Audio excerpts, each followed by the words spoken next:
ಇದು ಅರಿಶಿನ. ನಾವು ಯಾವಾಗ ಅರಿಶಿನ ಕಿತ್ತಿರ್ತೀವಲ್ಲ, ಅರಿಶಿನ ಗಿಡ ಒಣಗಿ ಬಂದಾಗ ನಾವು ಅರಿಶಿನ ಹಾರ್ವೆಸ್ಟ್ ಮಾಡ್ತೀವಲ್ಲ, ಆವಾಗ ಕಿತ್ತವಾಗಲೇ ಹಾಕಿರೋ ಅಂಥ ಅರಿಶಿನ.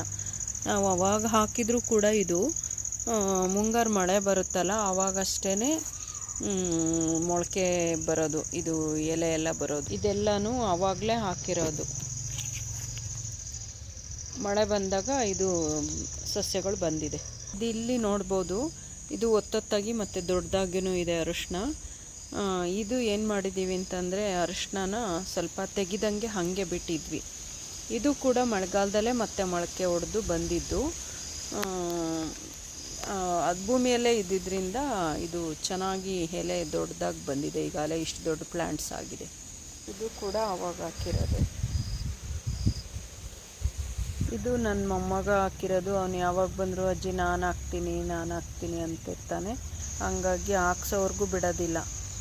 ಇದೆಲ್ಲ ಅವನ ಕೈಯಲ್ಲೇ ಹಾಕ್ಸಿರೋದು. ಒಂದು ಸರಿ ಬಂದಾಗ ಹಾಕಿರೋದು. ಮತ್ತೆ ನೆಕ್ಸ್ಟ್ ಬಂದಾಗ ಕೇಳ್ತಾನೆ ಅದು ಹುಟ್ಟಿದೆಯಾ ಅಂತ. ಇಂಟ್ರೆಸ್ಟು ಅವನಿಗೆ. ಇದರಿಂದ ನನಗೇನು ಗೊತ್ತಾಯಿತು ಅಂತಂದರೆ, ನಾವು ಅರಿಶಿನ ಕಿತ್ಬಿಟ್ಟು ಹಾಗೆ ಇಟ್ಟಿದ್ರೂ ಈ ಮಳೆಗಾಲದ ಟೈಮಕ್ಕೆ ಸರಿಯಾಗಿ ಮೊಳಕೆ ಬರುತ್ತೆ. ಅದು ಆವಾಗ ನಾವು ನಾಟಿ ಮಾಡ್ಬೋದು.